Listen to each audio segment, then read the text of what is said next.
Ito nga mga kutsay, sobrang dami ng sa akin. Kapag pumupunta sila ng Taiwan tapos Japan tapos pagbalik nila, grabe. Dami. O relate kayo mga OFW, no?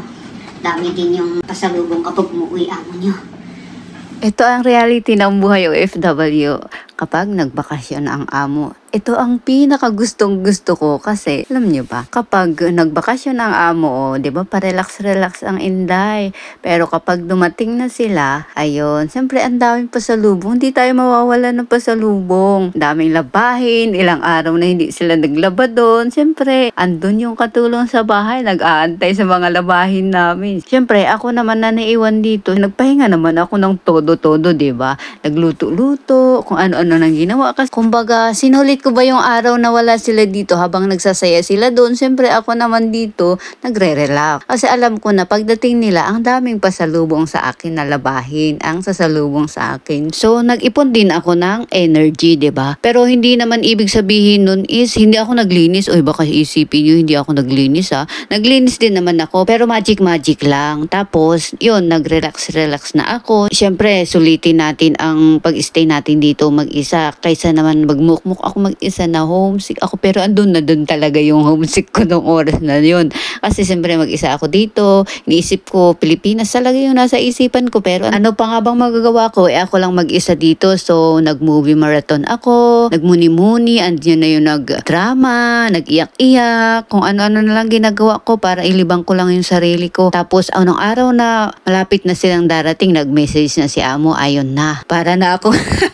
Para na tayong robot doon na takbo dyan. Kasi nag-message si amo, sabi niya parating na daw sila ilang oras. Sabi ko, andun din natataranda na ako. Pero maliit naman yung bahay niya mo. Kaya madali ko lang malinisan kasi sa araw-araw kong paglilinis. So hindi siya masyadong madumi ba. Kaya madali ko lang siyang minagic. And then meron din nagtanong ng followers ko. Sabi niya, gaano ba kalaki yung bahay ng amo mo? Tapos yun, tinignan ko doon sa kontrata ko kasi nakasulat doon yung laki ng bahay ng amo ko. Although lumipat kami pero parehas din yung laki ng bahay ni Lola at saka yung itong nilipatan namin. Nakita ko doon is 520 square feet. Tama ba yun? Yun na yun yung laki ng bahay ng amo ko. Kaya madali lang siyang linisan lalo na kapag araw-araw naman ako naglilinis. So hindi siya masyadong madumi. But anyway, paulit-ulit na naman ako sa sinasabi ko. Baka magsuya na naman yung mga followers ko na nagagalit sa boses ko saka sa paulit-ulit kong sinasabi. Ayun na nga mga kutsay, ang reality ng buhay OFW. Pero kahit araw-araw naman ako naglalaba mga kutsay, okay lang naman kasi hindi ako nagpa-plancha at saka madali lang naman kasi sasalpak mo lang siya sa washing machine. Oh, ang bilis ko na naman, no? Baka sabihin lang, daldal ng kutsay. So ayun mga kutsay, sinalpak ko na din itong last na to kasi nung isang araw pa kami naglalaba. So sinunod-sunod ko na ang pagsalpak ko para matapos na din lahat ng labahin. At ayun, ubos na din sa wakas ang pasalubong ni amo sa akin. At ayun na nga yung sinampay ko kaninang umaga.